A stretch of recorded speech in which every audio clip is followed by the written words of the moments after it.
Allô, allô, comment vas-tu aujourd'hui? J'espère que tu passes une très belle fin de semaine parce qu'aujourd'hui, on est dimanche lors de mon live. Je sais, j'en ai manqué deux. Alors aujourd'hui, c'est ma quatrième vidéo défi pour vivre avec le cœur. Donc, j'ai eu des imprévus, des choses, j'ai fini tard de travailler. Je me suis respectée et j'ai décidé que, bon, il faut poursuivre. Alors aujourd'hui, me voilà pour continuer ce défi-là et te partager des belles choses pour t'aider dans ta vie à retrouver ton bien-être, à te réaligner. Alors, je suis Linda Lalonde, massothérapeute agréée certifiée. J'enseigne le baladier également et je suis aussi conseillère en nutrition. Excuse. Alors, tu vois, moi, il y a trois choses que j'aurais aimé savoir, là longtemps, quand je t'ai parlé à un moment donné que j'avais deux frères qui ont eu le cancer en même temps, qu'il y en a un qui est décédé en 97. Et quand il est décédé, moi, mon corps a lâché.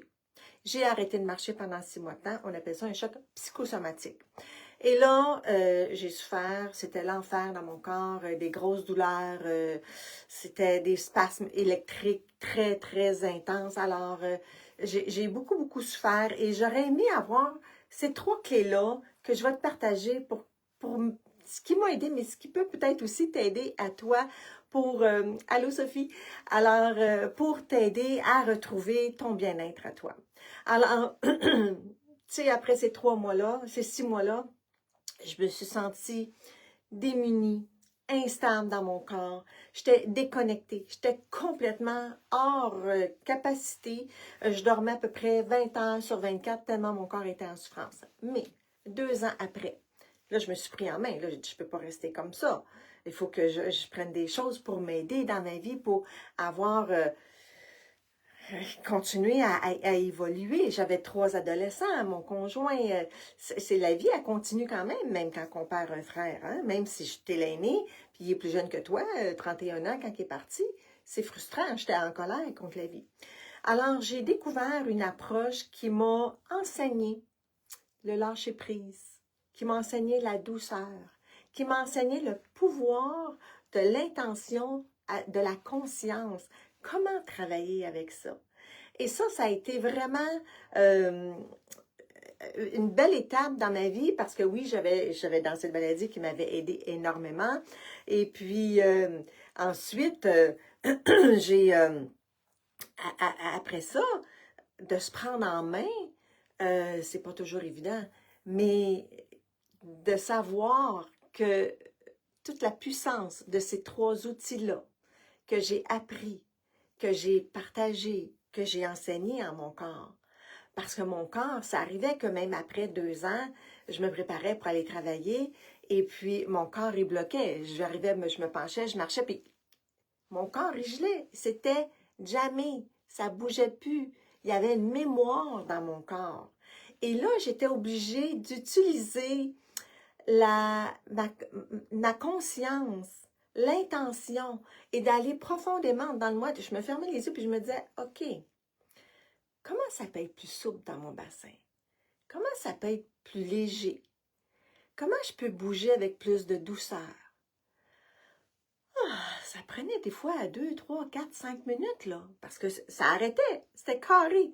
Et whoop, ça revenait. Et je te parle de ça, c'est en 99 que j'ai fait ma formation, et là, on est rendu en 2025, donc ça fait plus que 25 ans. Et c'était incroyable de voir la puissance de ça. Et après, j'ai intégré cette douceur-là dans ma vie, dans tous mes gestes quotidiens, parce que j'ai vu tout le potentiel. Hein? De quand on fait des choses avec la conscience, on fait tellement des choses avec vite et sans réfléchir. Donc, c'est automatique, des gestes automatiques. Hein? Je prends une tasse dans l'armoire, je me brosse les dents. On fait des gestes qu'on ne prend pas conscience de ce qu'on fait. Mais quand tu installes la conscience dans ton corps, dans ton esprit, parce que ça, c'est bien plus grand que qu'est-ce qu'on est comme petite personne, nous. Et quand on commence à développer ça dans sa vie, eh bien, on le met à toutes les sauces.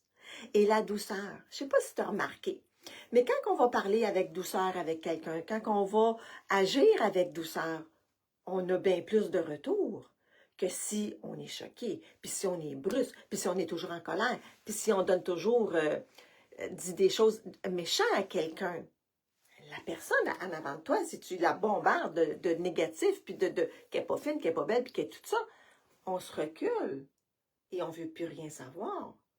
Mais si j'arrive, puis j'y offre de la douceur, puis j'y parle avec mon cœur, puis qu'il y a tout le temps des bonnes intentions dans ça, hein, que mon geste est pur, ben, je reçois un sourire de l'autre personne. Alors, avec ton corps, c'est comme si c'était une autre personne. Il faut que tu en prennes soin avec douceur. Plus tu vas l'aimer, plus tu vas le cajoler, plus qu'il va te remercier. Tu sais, ce que j'enseigne avec l'approche Traguerre, qu'on appelle les mentastiques, c'est de l'auto-Traguerre. Puis l'approche que je fais, c'est du bercement, élongation, légère traction. Donc, on enseigne au corps la douceur.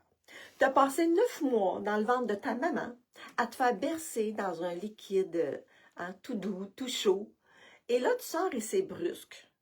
Alors, ce que je fais, c'est que avec ces mouvements-là, c'est qu'on retrouve cette douceur-là, cette qualité-là. Et quand on a de la douleur dans son corps, si tu dis, hey, là, vas-tu te réparer, puis je suis pas supposée d'avoir mal, puis c'est de se poser de bouger comme ça. Catastrophe. Catastrophe. Ton corps, il ne peut pas se réparer.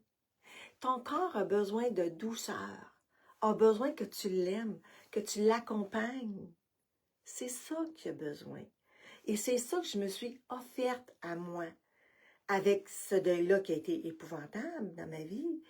Et là, je me suis mis à m'aimer plus, à apprivoiser mon corps, à le cajoler, à le rendre plus heureux, plus souple, plus mobile.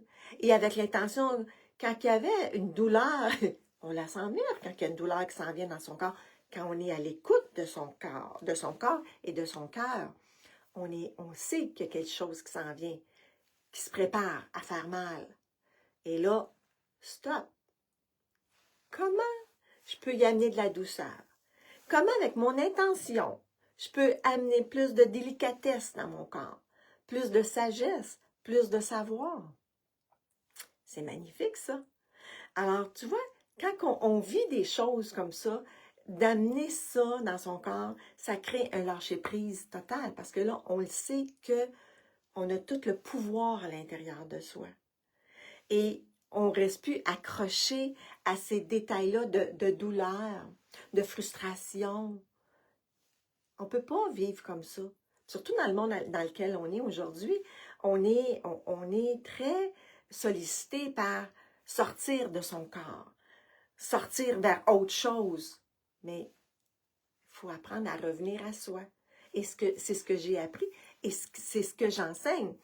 Même dans mon cours de baladie que j'enseigne aux madames qui viennent me voir, d'ajouter de la douceur, que les gestes soient gracieux, soient féminins et non pas mécaniques.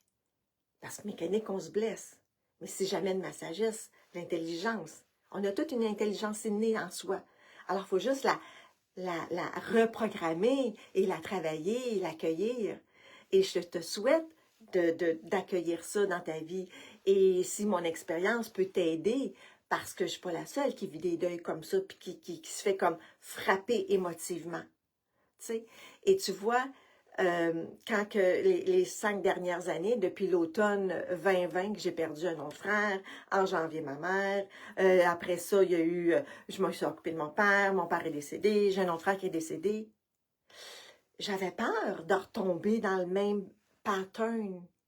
Mais j'ai changé mon pattern ici, j'ai changé mon pattern là. Et j'ai pas eu de gros problèmes comme ça. Oui, j'ai vécu le deuil. Oui, il y a des journées que c'était pas facile et que c'était pas évident. Mais j'avais tellement des beaux outils avec moi que la douceur, là, je peux plus la mettre de côté. Travailler avec l'intention de la pensée, de la conscience, ça fait partie de moi maintenant. Et je partage ça à mes clients qui viennent me voir. C'est de l'enseignement, hein? Un par un. C'est comme si on sème une petite graine et on partage tout ça. Alors, sur ce, je te souhaite que tu trouves en toi la puissance de ces clés-là, que tu les travailles, que tu les explores. Et partage-moi aussi si tu as trouvé, toi, des pépites d'or qui t'ont aidé à traverser des choses difficiles, puis que tu aurais aimé savoir avant d'entreprendre ce chemin de la nouvelle conscience.